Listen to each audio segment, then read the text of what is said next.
Hi everyone, I am Denisha Jackson, ID number 000542667. I'm a final year student at COSTAT and I've been studying social work. So welcome to my creative video presentation for Practicum 4. So guys, in this video, you will get an insight about my experience as a social work student at the Agency of Social Welfare Division, Board A, which is located at the MTS Plaza in Aranguez. You'd also get an outline about Welfare for Workers, which is an advocacy initiative that I developed to bring light to and also fix the lack of janitorial and office equipment at this agency. During the period October to December of 2022, I completed Practicum 3.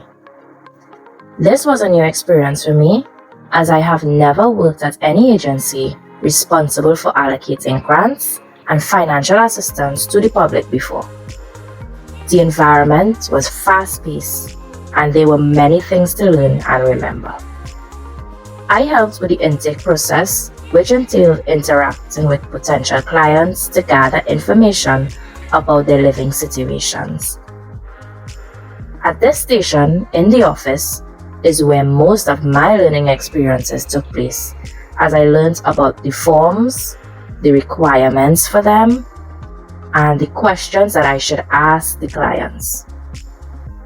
I was given the opportunity to observe in client interviews with social welfare advisors, as well as accompany them on home visits.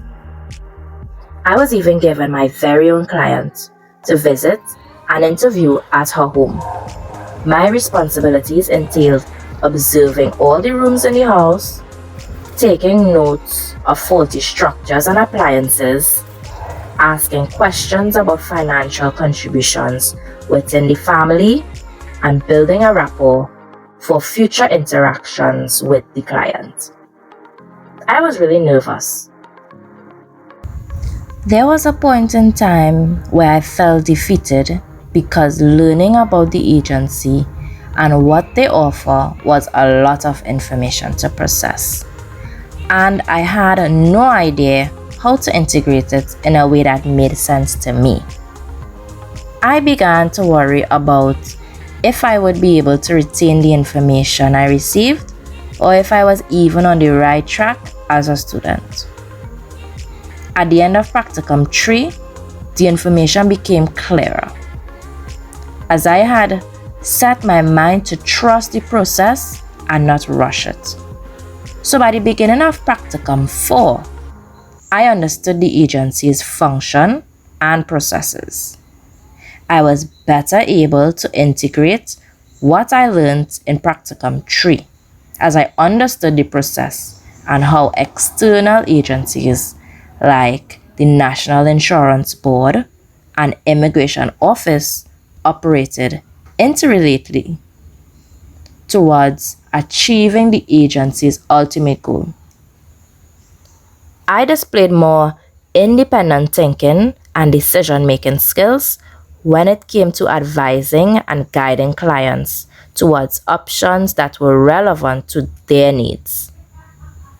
I even got to experience and learn about another culture, as I was placed at the agency with a student who is from Jamaica, Amoya.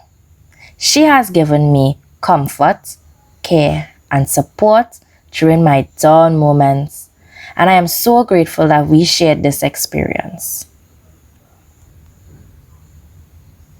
I really enjoyed report writing and presenting my findings to the board. However, going onto the field to do home visits was my favorite part. I not only learned about my clients, but I observed different techniques from different officers on how they gathered information while they were out in the field. I must say, these officers at Board A go above and beyond for their clients, and they are very innovative and resourceful.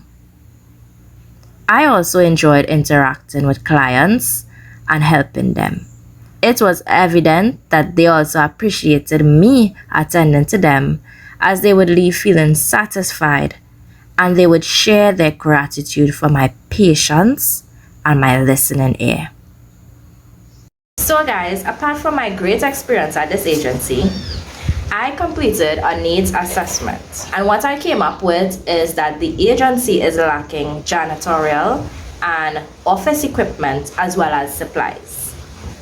So over a period of 5 years, the intake officers are lacking seating accommodations, all right, and the life certificate officers are also lacking storage space. So some of the janitorial equipment that is lacking throughout the building are soap and sanitization dispensers, toilet paper and paper towel dispensers. There is only one sanitization station which is located at the client's waiting area throughout the entire building. According to Susan E. Jackson and Randall Schooler in their article titled Preventing Employee Burnout, inadequate resources to perform one's job is one of the systemic contributors to employee burnout in the workplace. Employee burnout can look like employees becoming desensitized to their clients' situations, employees avoiding the things that discomforts them. For example, they habitually arrive on work late, or they stay away from the workplace as much as possible. Employee burnout causes a gradual decline in performance, and it creates an atmosphere of low motivation. This serves as a detriment to both the organization and its employees. Therefore, in meeting this need, I have developed an advocacy initiative. This initiative is called Welfare for Workers. It was developed to create awareness about employee care and comfort, and it hopes to achieve resolution to this need at the Social Welfare Division, Board A. Welfare for Workers aims to change the attitude of management towards attaining the needed office and janitorial equipment through an informative meeting. Coming out of this meeting would be a group of volunteers within the agency who are responsible for the overseeing of this advocacy initiative. This would develop a greater camaraderie among the staff and get them involved in the change process. Another objective is to propose a quotation to management showing the items needed from different suppliers. Let's take a look at the quotation. Welfare for Workers also aim to create flyers that educate employees and clients about care and comfort in the workplace. Now let's take a look at the flyer created. To produce these flyers, it would cost approximately $300. This would cover the cost of HB ink, as I would be providing a ream of copy paper and seeking permission to use the printer at the office. Another objective is to create a social media trend that would influence and bring awareness to welfare for workers. This would cost approximately $500 for postings on 3 social media apps: TikTok, Instagram, and Facebook. And lastly, Welfare for Workers aims to host seminars that inform public servers about how a lack of resources can affect employees, clients, and the organization.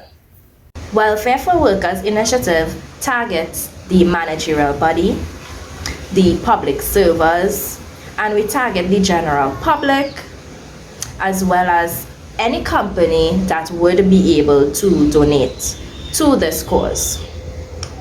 This is our target audience because they can spread awareness and their voices can influence change. So guys, To test the efficacy of this initiative, I have developed a SWOT analysis that I will be guided by. So let's take a look at this chart. This is a guide to analyze the strengths that was gathered from advocating, the weaknesses that came about, the opportunities that we gathered from advocating, and the threats. Now, let's take a look at how much money all of this would cost. For activities, we have printing and distribution of flyers, seminars with light refreshment, creating social media trends and advertisement on Instagram, Facebook, and TikTok. And then we have purchasing one paper towel dispenser and a case of craft roll paper towel that will be placed in the kitchen to promote its use and advertise the need. To do these activities for a duration of 2 months, it would cost approximately $1,700. So guys, help us to help you. Let us work together to get adequate resources in the Social Welfare Division Board A. Workers cannot help others if they themselves need help. Thank you so much for listening to my creative video presentation. Bye guys!